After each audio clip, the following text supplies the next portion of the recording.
Next देखते हैं हम example number 7, easy and important. Important which one? This one, third one is important, क्योंकि ये बहुत बार एग्जाम में आया हुआ है। तो पहले फर्स्ट से शुरू करें। फर्स्ट आपका क्या है? Integration of cos square x d x. तो हमें तो इंटीग्रेशन ऑफ कॉस एक्स आता है, हमें तो कॉस स्क्वायर एक्स तो आता ही नहीं है, तो इसका कैसे इंटीग्रेशन करें?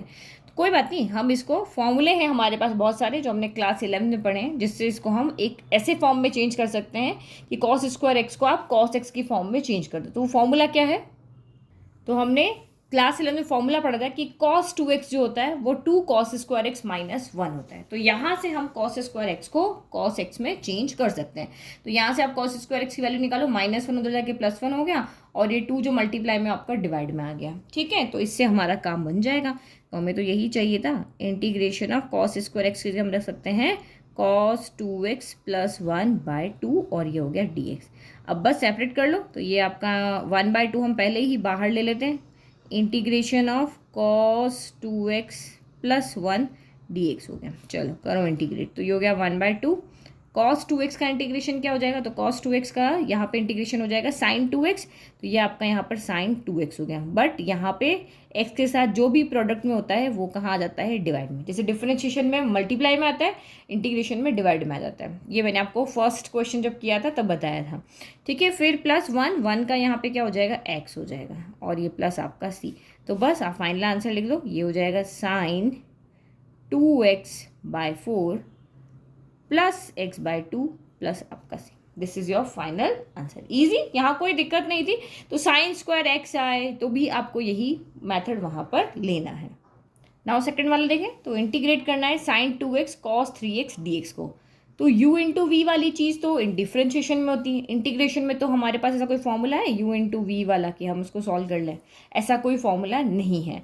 बट साइन कॉस को हम इस तरीके से इस फॉर्मूले के अंदर चेंज कर सकते हैं, जहाँ पे हमें फॉर्मूला आता हो। इस फॉर्म में चेंज कर सकते हैं जिसका फॉर्मूला हमें डायरेक्ट आता हो। तो कैसे? तो आपने फॉर्मूला पढ़ा होगा 2 sin A cos B। क्या होता है 2 sin A cos B? क्या होता है? sin A + B plus sign A - B। तो ये क्या हो गया? देखो सिंगल सिंगल टर्म में चेंज हो गए, और इंटीग्रेशन ऑफ साइन तो हमें आता है। ठीक है, तो बस फॉर्मूले दिमाग में रखो। जहाँ पे भी ट्रिग्नोमेट्री में किसी का डायरेक्ट फॉर्मूला नहीं आता है तो बस इस तरह से क्लास 11 के फॉर्मूला को यूज़ करके उनको इंटीग्रेशन, सिंपल इंटीग्रेशन की फॉर्म में आप चेंज कर सकते हो। तो यहाँ पे 2 होना चाहिए, 2 साइन ए कॉस भी होना चाहिए, बट यहाँ तो 2 है नहीं। तो हम यहाँ पे क्या करते हैं? 2 से डिवाइड भी कर देते हैं और 2 से मल्टीप्लाई भी कर सकते हैं। ऐसा काम तो हम कर सकते हैं। तो चलो अब आप यहाँ पे फॉर्मूला अप्लाई कर दो। तो फॉर्मूला हमने लगाया है तो इसको हम डिफरेंट कलर में कर देते हैं। ठीक है, चलो लगाओ फॉर्मूला। तो ये हो गया 1/2 इंटीग्रेशन, ब्रैकेट बना लेते हैं, sin A + B। तो sin 2x + 3x क्या हो जाएगा? 5x हो जाएगा। फिर आपका यहाँ पे क्या हो जाएगा? sin A - B। तो 2x में से 3x गया तो ये क्या बच गया? sin माइनस का x बच गया। तो आपको पता है सिर्फ कॉस और सेक होता है वो माइनस खा जाता है, अदरवाइज सबके माइनस के साइन बाहर आ जाते हैं। तो ये आपका यहाँ पे क्या हो जाएगा? माइनस का साइन एक्स हो जाएगा। सिर्फ कॉस एक्स के पास, कॉस और सेक एक्स के पास ये पावर है कि वो नेगेटिव साइन को खा जाते हैं, बाकी सबके साइन बाहर आ जाते हैं।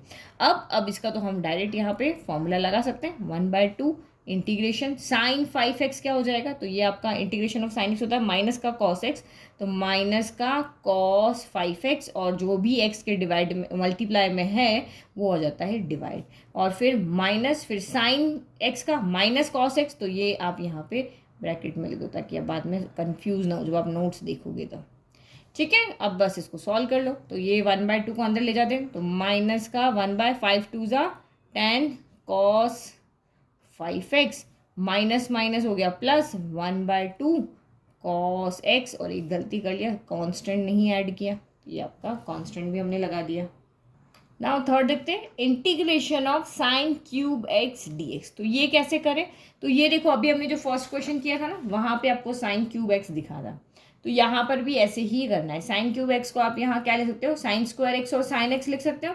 फिर एक को हम उसको कॉस में चेंज कर लेंगे और इसी तरीके से इसको सॉल्व करेंगे। तो देखो कैसे करना है। इसको मैं ऐसे लिख लेती हूँ। देखो integration of sine square x अलग कर दिया, साइन एक्स अलग कर दिया और डी एक्स कर लिया। अब मुझे पता है अगर मैं साइन एक्स को यहाँ पे टी मानूंगी तो फिर वही cos x d x equal to d t हो जाएगा। ठीक है। तो cos x तो यहाँ पे है नहीं, तो इसीलिए मैं यहाँ पे क्या करती हूँ, cos x को t मानेंगे, तो इसको मैं यहाँ पे चेंज कर देती हूँ। देखो वही जो मैंने आपको पहले समझाया था, अब आप कंफ्यूज होगे फिर से। यहाँ पे देखो, ये देखो ये रहा, मैंने साइन एक्स को टी माना था, तो cos x d x equal to क्या हो जाएगा, डी टी। बट यहाँ पे तो कॉस एक्स है ही नहीं ना। अगर मैं इसको चेंज भी कर दूँ, 1 माइनस कॉस स्क्वायर एक्स कर दूँ, और मैं यहाँ पे साइन एक्स कर दूँ और डी एक्स कर दूँ, तो भी मेरा कॉस एक्स यहाँ पे नहीं आ रहा कि कॉस एक्स डी एक्स यहाँ पे बन रहा हो, नहीं बन रहा है। तो हम यहाँ पे साइन एक्स को टी लेट नहीं करेंगे, हम किसको टी लेट करेंगे, कॉस एक्स को टी लेट करेंगे, ताकि sin x d x equal to मेरा यहाँ पे क्या आ जाए, डी टी बन जाए। ये देखो, हम इसे cos x को t मानेंगे, तो माइनस का sin x dx equal to d t हो जाएगा। तो वही sin x dx तो हमारे पास है, माइनस का डी टी, और ये 1 माइनस टी स्क्वायर बन जाएगा। तो यही चीज़ आपको थोड़ा सा यहाँ पे समझना है। तो लेट किसको मानना है, सब्स्टिट्यूशन मैथड में यही है कि आपको वहाँ पे आइडेंटिफाई करना पड़ेगा। यू हैव टू आइडेंटिफाई कि हम किसको क्या माने कि हमारा क्वेश्चन सॉल्व हो जाए। तो let cos x equal to t, तो दिस एम्प्लाइज cos x को t माना तो क्या होगा, माइनस का sin x dx equal to T T. तो this implies sin x dx equal to minus का dt हो जाएगा। चलो सॉल्व करो, integration of sine square X, हमने इसको चेंज कर दिया, 1 माइनस कॉस की जगह t रखो, तो ये 1 माइनस का टी स्क्वायर होगा, और साइन एक्स डी एक्स की जगह माइनस का डी टी, माइनस आगे ले लिया, और ये टी टी। ठीक है, अब इंटीग्रेट करो, माइनस 1 का क्या हो जाएगा t, और टी स्क्वायर का यहाँ पे क्या हो जाएगा, t 2+1 बाय 2+1, और ये हो गया प्लस आपका c हो गया। चलो t की वैल्यू रखो, माइनस को भी ब्रैकेट खोलते रहो, माइनस का t की जगह हमने रखा cos x, माइनस का cos x, minus minus plus t³ 3, तो t की जगह रखो आप यहाँ पे cos³ x बाय 3 प्लस आपका c हो गया। This is your final answer. ठीक है, तो ये क्वेश्चन वैसे बहुत इजी है, लेकिन आप क्या लेट करते हो वहीं आप फंस जाओगे। क्यों फंस जाओगे, एग्जाम में आपका टाइम खराब हो जाएगा अगर आपको नहीं पता कि यहाँ पे क्या लेट करना है। अदरवाइज क्वेश्चन बहुत इजी है, आपको यहाँ पता है कि यहाँ हमेशा कॉस को ही टी लेना, क्योंकि कॉस तो कहीं दिख भी नहीं रहा क्वेश्चन के अंदर।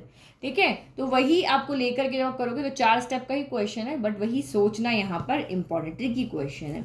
आई होप आपको ये एग्जाम्पल सारे समझ में आ गए। तो प्लीज़ चैनल को लाइक शेयर सब्सक्राइब करना मत भूलें, it really motivates. Thank you.